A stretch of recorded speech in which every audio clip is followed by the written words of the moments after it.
નમસ્કાર દર્શક મિત્રો, આપ જોઈ રહ્યા છો દિવ્ય સર્જન ન્યૂઝ નેટવર્ક.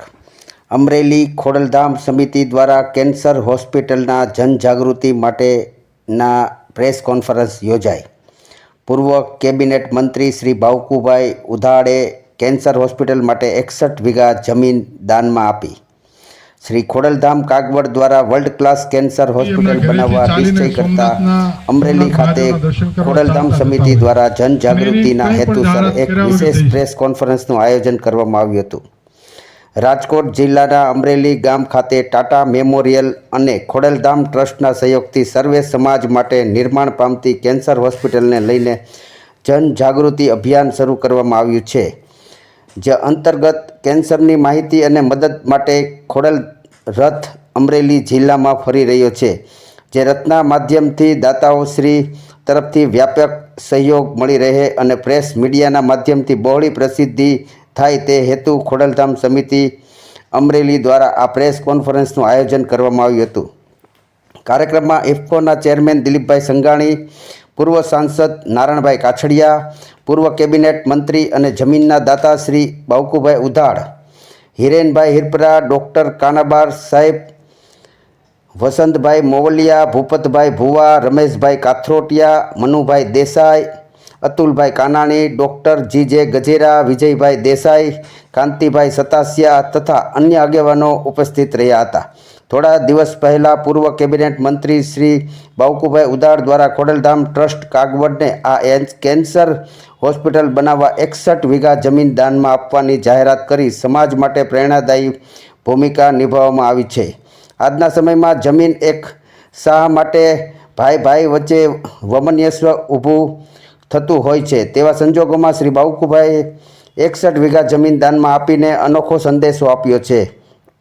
આ સેવા કાર્ય કરવા બદલ ખોડલધામ સમિતિ અમરેલી, લેવા પટેલ સમાજના આગેવાનો તથા અહેવાલ અમરેલી જિલ્લાના સર્વ સમાજ જ્ઞાતિ મંડળ દ્વારા બાવકુભાઈ ઉધાડનું સન્માન કરવામાં આવ્યું હતું. અહેવાલ વાડિયાભાઈ ખુમાણ. જોતા રહો દિવ્ય સર્જન ન્યૂઝ નેટવર્ક.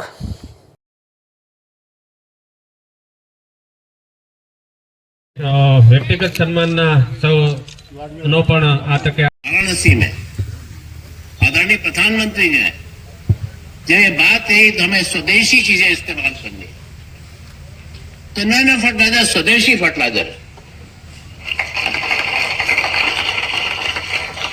इसका जो भी विरोध करता है वो देश का विरोध करता है, वो जमीन का विरोध करता है, वो हवा का विरोध करता है, वो अच्छे जीवन का विरोध करता है.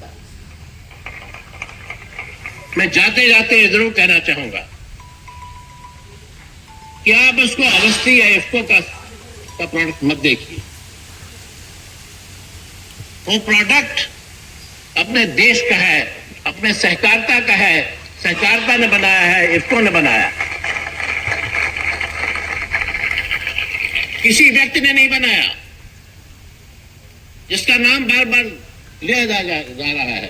मैं कहना चाहूंगा उसने नैनो फर्टिलाइजर पहले बनाया, लेकिन वो नैनो फर्टिलाइजर स्टेबल नहीं हो सका.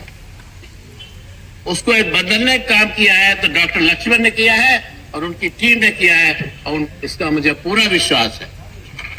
हमारे इफ्को के अध्यक्ष और इफ्को का निदेशक मंडल हरदम उसके पीछे खड़ा रहा है.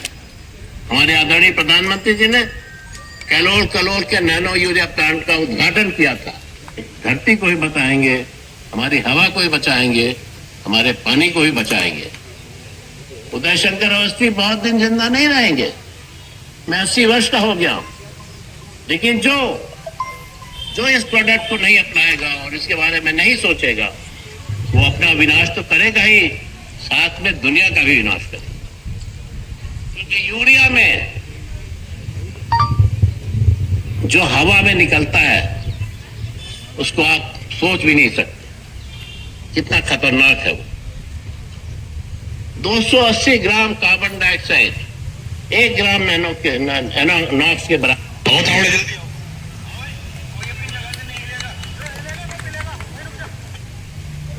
અગત્યનો છે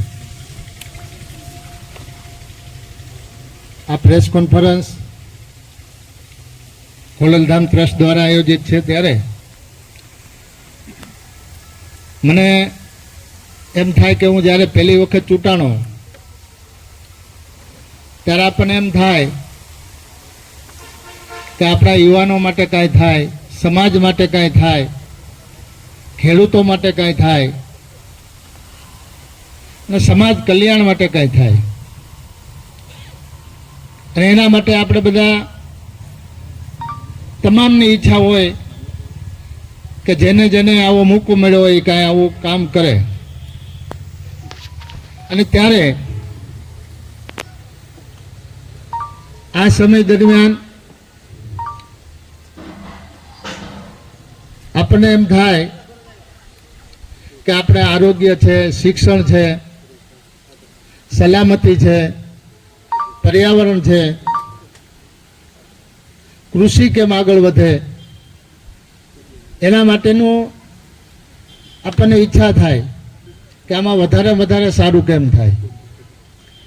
અને આ સમય દરમિયાન મારાથી થતા મેં પ્રયત્ન ઘણા કર્યા. ખોડલધામ ટ્રસ્ટને જે 61 વીઘા જમીન આપવામાં આવી છે, આ જમીન ખોડલધામ છે એ હેલ્થ, એજ્યુકેશન, સ્પોર્ટ્સ અને એગ્રીકલ્ચર એના ઉપયોગ માટે એની કામગીરી અત્યારે શરૂ જ છે અને ભવિષ્યમાં એમાં વધારે ઉમેરો કરી શકાય એના માટે એ જમીનની એની જરૂરિયાત હતી. અને સાથે સાથે જે ખોડલધામ મંદિર છે, આ મંદિર એક ધાર્મિક સંસ્થા છે, એટલે શ્રદ્ધા અને આસ્થાનું કેન્દ્ર છે. ત્યાં 61 વીઘા જમીન એની બાજુમાં જ ફોરેસ્ટ વિભાગની છે, એટલે ફોરેસ્ટ વિભાગની જમીન છે એ એક્સચેન્જ થઈ જશે. અને પછી આજે મેં તમને જે કીધું એ પ્રમાણે એ જમીનનો ત્યાં એ હેતુ માટે ઉપયોગ થવાનો. ઓકે.